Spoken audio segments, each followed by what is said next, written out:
மத்தேயு நற்செய்தி 9ஆம் அதிகாரம் 28வது வசனம்.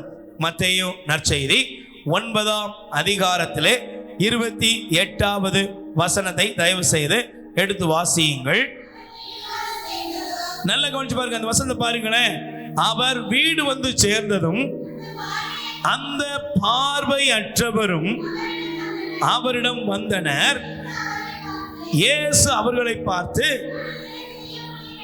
நான் இதை செய்ய முடியும் என்று கேட்டார். அதற்கு அவர்கள் ஆம் ஐயா என்றனர். அல்லேலூயா. ஆண்டவர் வல்லவர். அவருடைய வல்லமைக்கு எந்த மாறுபட்ட கருத்துமே இல்லை. ஆனா உங்கள்கிட்ட ஒரு கேள்வி கேட்கிறாரு, என்ற ஒரு கேள்வி கேட்கிறாரு, நான் இதை செய்ய முடியும் என்று நீங்கள் சொல்லுங்க. நீங்க நம்பும் பொழுதுதான் உங்க வாழ்க்கையில் இருக்கிற தடைகள் மாறும். Price the Lord. சொல்லுங்க அல்லேலூயா. ஐயா, நீங்க நம்பும் போது, சகோதரியே, நீங்க நம்பும் போதுதான் தேவனுடைய வல்லமையை நீங்க பார்க்க முடியும். அல்லேலூயா. சொல்லுங்க அல்லேலூயா. Praise the Lord. அதனாலதான் பைபிள் நமக்கு சொல்லுகிறது, எடுத்து வாசியுங்கள். இந்த நாளிலே நம் தேவன் நம்முடைய வாழ்க்கையில செயலாற்றுவதிலே அவர் எதிலெல்லாம் வல்லவர் என்றால், எபிரேயர் 7ஆம் அதிகாரம் 25வது வசனம். நல்ல பைபிளை வாசிக்கணும். எபிரேயர் 7ஆம் அதிகாரம் 25வது வசனம் வாசிங்க.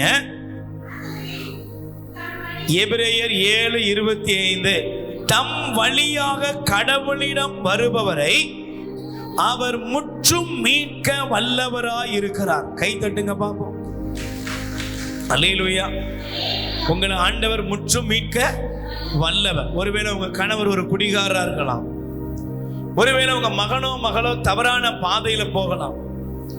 ஒருவேளை உங்க வாழ்க்கையில பாவத்தின் பாதையில நீங்க கூட ஒருவேளை நீங்க போய், ஆண்டவரே, இந்த வாழ்ந்த பாவத்திலிருந்து என்னால விடுதலை அடைய முடியல என்று சொல்லி நீங்கள் அங்கலாய்ப்பின் மத்தியில் இருக்கலாம். Price the Lord. அநேகர் நினைக்கிற ஒரு காரியம் இருக்கு, என்னன்னா, இந்த பாவத்திலிருந்து யாரும் விடுவிக்கவே முடியாது. ஆண்டவரே நினைச்சா கூட இந்த பாவத்திலிருந்து எனக்கு விடுதலை கிடைக்குமா அப்படின்னு அநேகர் சொல்லுகிறதை நான் பார்த்து இருக்கிறேன். Price the Lord. ஆனா பைபிள் சொல்லுகிறது, நம் தேவன் எப்படிப்பட்டவர் என்றால், நம்மை அவர் முற்றும் முழுவதுமாக மீட்க வல்லவர். கை தட்டுங்க பாப்போம்.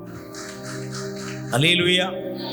நீங்க எப்பேற்பட்ட பாவியா இருக்கலாம், எப்பேற்பட்ட பாவ உளையான சேற்றில உங்க பிள்ளைகளோ நீங்களோ நீங்க விழுந்து கிடக்கலாம். சில நேரங்களில் சகோதரனே, நீ ஒரு குடிப்பழக்கத்துக்கு அடிமையா இருக்கலாம். ஒருவேளை தேவையில்லாத சில காரியங்களுக்கு நீ அடிமைப்பட்டு போயிருக்கலாம். ஆனால் ஆண்டவர் நம்மை விடுவிக்க வல்லவர். Price the Lord.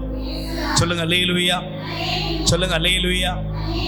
சக்கேயுடைய வாழ்க்கையாக இருக்கலாம், மத்தேயுடைய வாழ்க்கையாக இருக்கலாம். நீங்க பைபிள பாக்குறீங்க, ஒரு விலை மாதாக ஒரு தவறான பாதையில போன ஒரு பெண். Price the Lord. ஆனால் அவர்களுடைய வாழ்க்கையில ஆண்டவர் மீட்பை கொடுத்தார். இந்த வீட்டுக்கு இன்று மீட்பு உண்டாயிற்று. அல்லேலூயா. இன்னைக்கு சகோதரியே, சகோதரனே, நீனும் நானும் தேவனுடைய ரட்சிப்புக்குள்ளாக, தேவனுடைய மீட்புக்குள்ளாக வருகிறோம். ஏன்? பைபிள் சொல்லுகிறது, திருத்துதர் பணிகள் 4ஆம் அதிகாரம் 12வது வசனம் சொல்கிறது. எடுத்து வாசியுங்கள்.